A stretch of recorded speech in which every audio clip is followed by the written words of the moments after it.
Olá, amigos e amigas, sejam todos muito bem-vindos a mais um comentário semanal da Parashá. A Parashá dessa semana chama-se Bo, e nela as últimas 3 das 10 pragas sobre o Egito são anunciadas.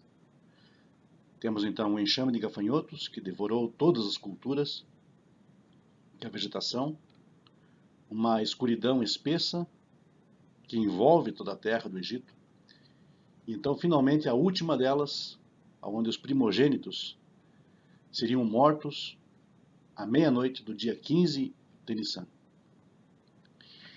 E neste relato, Deus menciona então a primeira mitzvah a ser dada ao povo de Israel, que seria estabelecer exatamente um calendário baseado no renascimento mensal da lua. Os israelitas também recebem a mitzvah de trazer uma oferta de Pesach a Deus, ou seja, um cordeiro que deve ser abatido, o seu sangue aspergido nos umbrais de cada casa israelita, para que eles então sejam ignorados quando Deus ordenar a passagem do mensageiro da morte para aniquilar os primogênitos egípcios.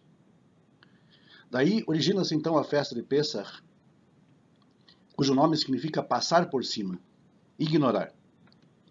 A carne assada da oferta de Pesach deve ser comida, segundo a mitzvah, na noite, juntamente com a matzá, que é o pão sem fermento, e as ervas amargas, maror. A morte dos primogênitos finalmente quebra a resistência do faraó, e ele então finalmente concede a permissão para que os filhos de Israel partam da sua terra.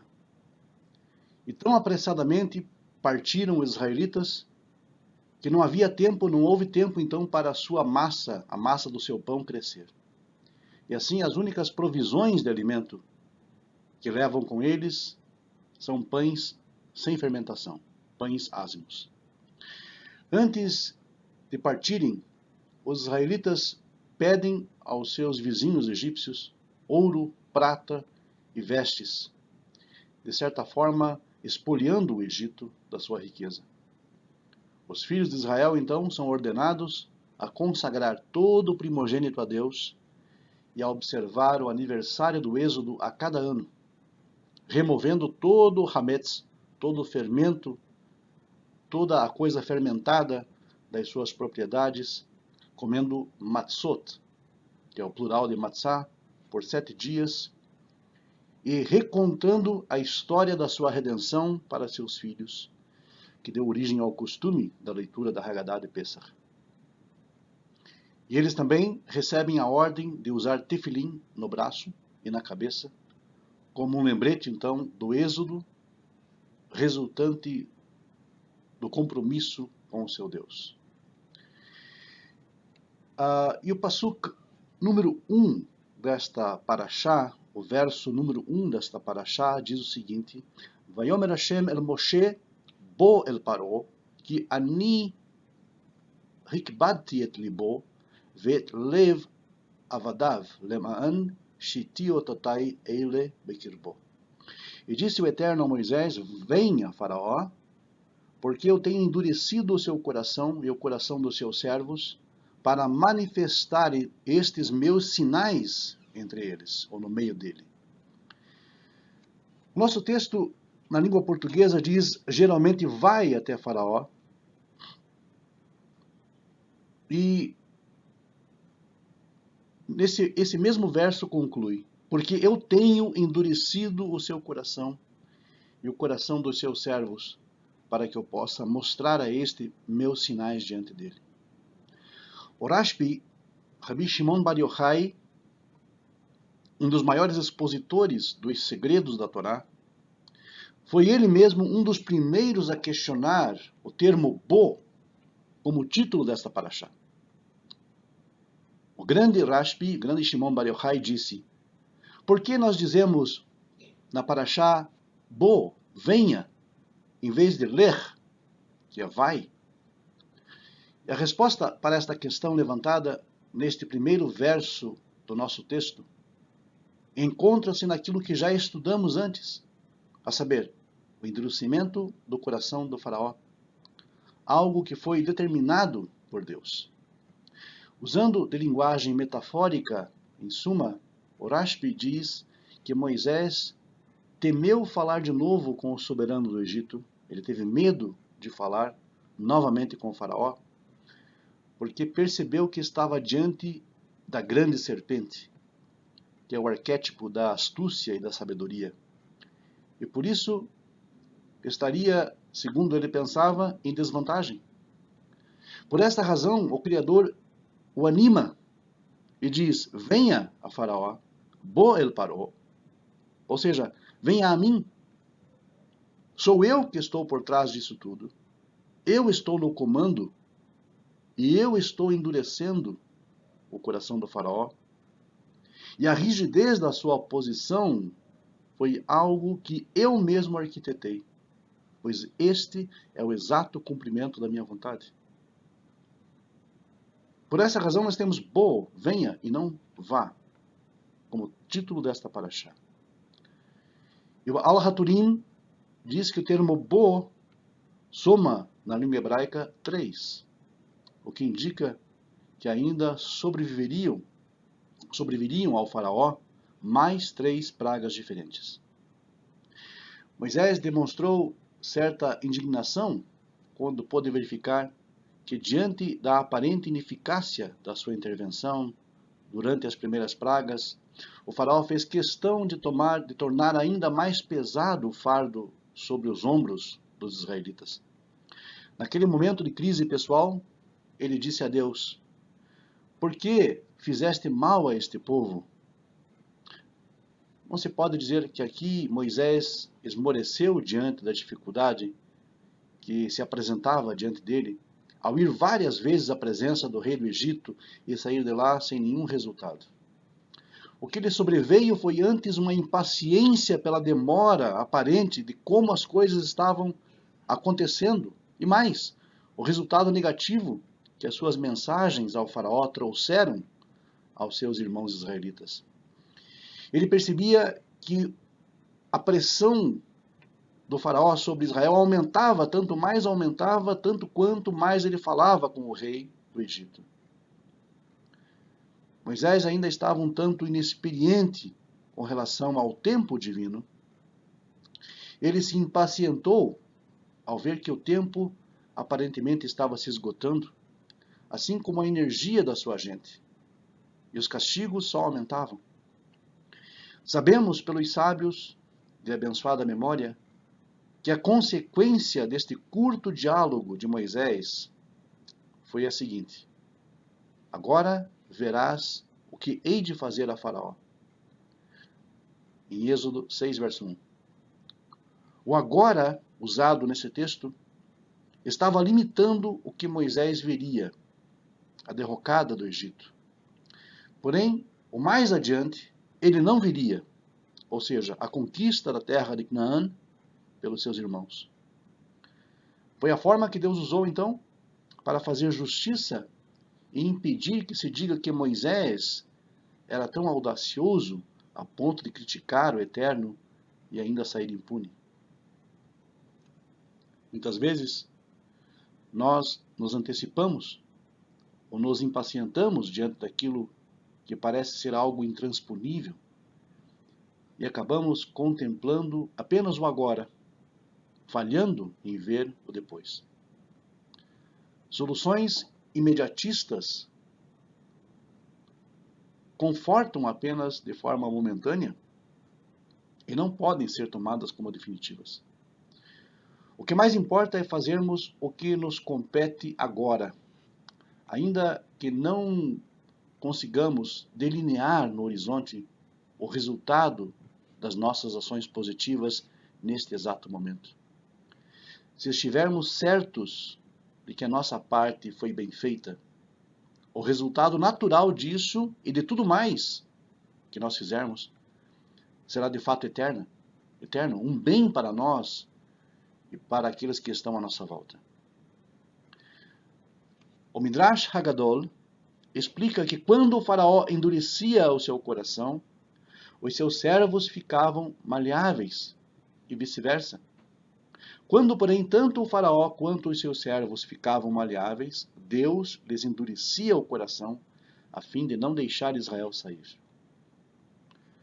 Uma questão que tem sido muito debatida ao longo dos séculos entre os sábios judeus é exatamente este endurecimento do coração de Faraó. Se existe o livre-arbítrio, e se nós temos condições de usá-lo de forma coerente e sem restrições, por que então Deus optou por endurecer o seu coração?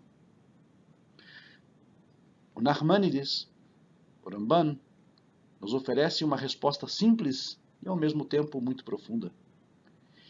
Ele diz que se o coração do faraó não fosse endurecido, ele teria libertado Israel assim que começasse a ruína do Egito pelas pragas, devido ao aperto que elas causariam a ele e ao seu povo.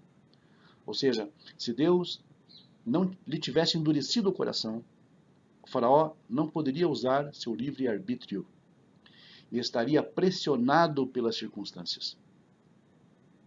E este endurecimento lhe provou o caráter e deixou claro que ele fez uma escolha por conta própria, esgotando todas as suas opções e fazendo uso pleno da sua liberdade de escolha.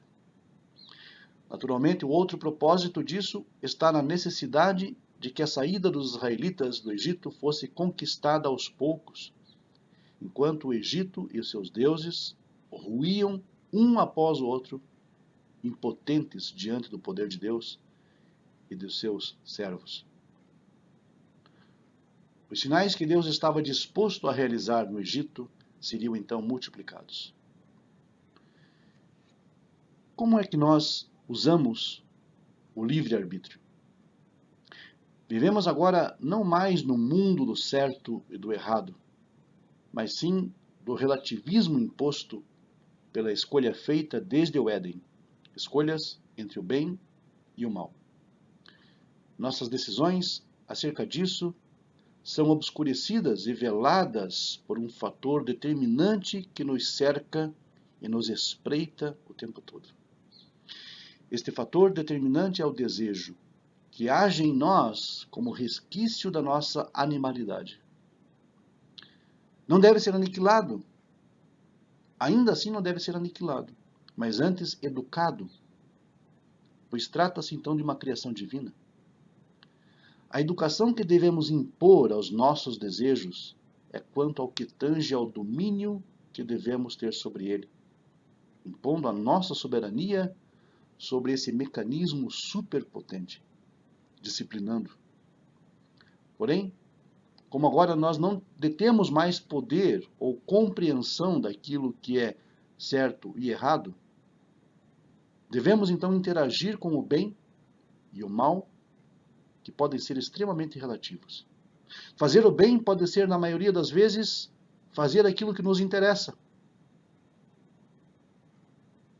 E é o que, na imensa maioria das vezes, nós fazemos, uma vez que estamos sob a égide, sob a influência quase incontrolável do desejo.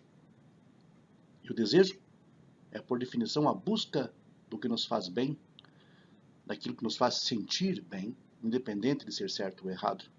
Ou a busca do que nos agrada, a vontade de satisfazê-lo, é a vontade de fazer o bem a nós mesmos e nos sentirmos recompensados e satisfeitos.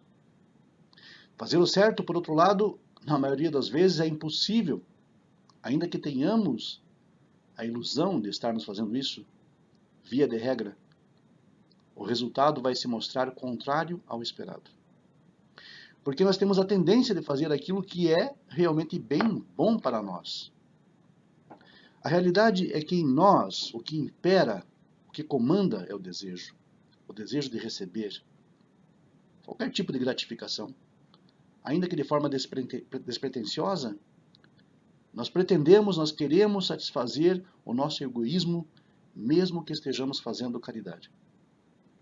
No caso do faraó, ele não teria condições de exercer o seu livre-arbítrio de forma realmente independente se Deus não tivesse derramado sobre o Egito todas as pragas. Ele teria cedido logo na primeira.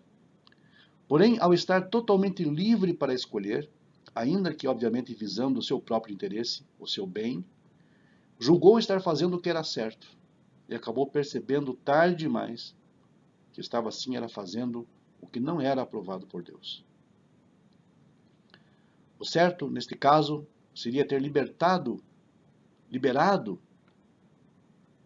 os judeus, liberado a saída de Israel para que ambas as partes então tivessem descanso.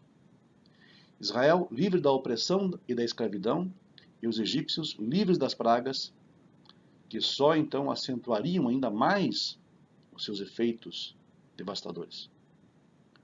Uma escolha que beneficia apenas uma parte, uma decisão unilateral, será sempre uma má escolha. Isso é injusto? Deus assim pode então demonstrar a sua justiça a olhos vistos, livrando Israel e finalmente concedendo descanso ao Egito. Tudo poderia ter sido diferente caso o faraó usasse o bom senso e não pensasse apenas no seu próprio bem, mas no bem comum. Sempre há possibilidades de que nossas escolhas ou as nossas decisões afetem positivamente outras pessoas. Com isso, nós estaremos buscando o bem comum, o que está muito próximo do alvo daquilo que é certo. O faraó de nossos dias nos oferece aquilo que está ligado à própria etimologia do nome faraó. O termo significa, no egípcio antigo, casa grande, um amplo espaço, para que nos movimentemos, para que vivamos, porque nesse espaço que agrega milhares de valores diferentes, nós somos desafiados a cada dia a permanecermos fiéis aos nossos próprios valores e a fortalecê-los. Enquanto o Egito representa a restrição ou a limitação dos direitos à liberdade de consciência, o faraó representa a casa grande do laxismo moral e da amplitude das possibilidades que a sociedade nos oferece. Se os mais experientes querem se apegar e viver às leis universais, isso parece ser perfeitamente aceitável. Mas o caminho mais fácil para os menos experientes é a vivência num ambiente amplo, numa casa grande, que representa o espírito dos tempos, as tendências, as perigosas, sedutoras maquinações que tendem a nos afastar e abandonar os nossos valores. Por isso é importante a convivência dos menos experientes com aqueles que já adquiriram maturidade e o correto entendimento das leis que nos correspondem como Noahides, como Bnei Noach, pelo fato de que a experiência é de fundamental importância para que os mais novos sejam fortalecidos nesse paradoxal mundo das restrições e censuras e ao mesmo tempo de laxismo e amplas oportunidades que se nos oferecem para deixarmos de fazer a vontade do Criador. E disse-lhes o faraó: seja o Senhor convosco, se eu vos deixar ir a vós e a vossos pequeninos, olhai, porque há mal diante de vós. Esse é o capítulo 10, verso 10 de Shemot. O faraó disse aos israelitas: por meio da minha arte astrológica, eu vejo uma estrela do mal em ascensão sobre vós no deserto. É um sinal de sangue e de matança. Consequentemente, quando Israel pecou, adorando o bezerro de ouro, Deus diria que os transgressores deveriam ser mortos. Moisés falou em sua prece ao Criador, no capítulo 32, 12, porque os egípcios falariam e diriam: ele os tirou da terra para fazer-lhes o mal. E os egípcios vão dizer, como já antes falamos: veja, há um sinal de mal diante de vós. Portanto, lembrariam ao próprio Deus sobre o mal. Deus em seguida mudou o sangue do qual esta estrela era um símbolo para o sangue da Brit Milá, da circuncisão. Assim, quando Josué circuncidou o povo de Israel no deserto, antes da entrada na terra, disse ele: este dia eu renovo e renovo este pacto, e removerei de vós toda a vergonha dos egípcios. Porque eles te disseram: nós vemos sangue iminente sobre vós no deserto. Esta explicação está no comentário do Rashi sobre o que o faraó teria antevisto por meio da sua arte astrológica, que haveria uma estrela de mal sobre os israelitas no deserto, uma estrela de sangue. E isto, a coincidência do culto ao bezerro de ouro e a morte dos transgressores, poderia cair aos ouvidos dos egípcios como um cumprimento desta profecia, entre aspas, do faraó. Então, para remover esta vergonha, este sangue derramado dos transgressores no crime do bezerro de ouro, então essa vergonha foi removida a partir da substituição do sangue da circuncisão. Quando o faraó percebeu que não havia meios para lutar mais contra esta calamidade, contra as calamidades das pragas, ele recorreu a Moisés para que Deus o livrasse de mais esse duro castigo. Na verdade, ele teve um súbito momento de sensatez e confessou o seu erro, afirmando que o que ele estava passando era algo semelhante à morte. Na verdade, o que era morte para ele, e desta morte é que ele realmente desejava livrar-se, era de ter o seu próprio brio e o seu orgulho feridos. Para um soberano altivo e arrogante como ele, poderoso, nada poderia ser pior do que ter o seu orgulho ferido, nem mesmo uma praga de gafanhotos a devorar os seus termos. Mas sim, o orgulho era pior. Moisés pede então que Hashem livre o Egito daquela praga, e um forte vento oriental sopra, lançando todos os insetos do Yam Suf, não sobrando nenhum em toda a terra. Logo na sequência, sabemos que mais uma vez o Eterno endureceu o coração de Faraó, e ele mais uma vez recusa-se a deixar Israel sair livre. E assim Deus deflagra a 9ª praga contra o Egito, dizendo a Moisés: estende a tua mão para o céu, e eis que haverá trevas sobre a terra do Egito, trevas palpáveis. E Moisés estendeu a mão para o céu, e houve escuridão em toda a terra do Egito por 3 dias. Nenhum homem conseguia ver o seu companheiro, e ninguém se levantava do seu lugar por 3 dias. Mas todos os filhos de Israel tinham luz em suas habitações. Neste momento, o faraó concorda em deixar mesmo as crianças mais jovens irem. Apenas deixem os seus rebanhos e o vosso gado para trás. E Moisés se recusa.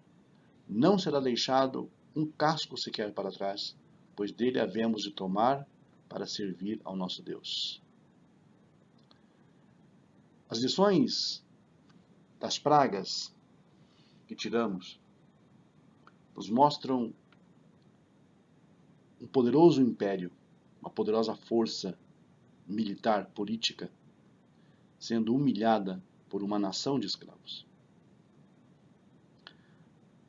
Percebemos que a barreira mais difícil de transpor, a barreira mais poderosa que existe, que nos separa, na verdade, da realidade, da verdade de Deus, é o nosso próprio orgulho. Na verdade, não são os resultados das nossas más decisões que nos afetam, mas sim o medo, o pavor e também o sentimento de impotência, de ter que dizer que está errado, de ter que confessar o erro. Confessar o erro é muitas vezes muito mais difícil do que reparar este erro. E é exatamente esta a razão do faraó ter resistido tanto.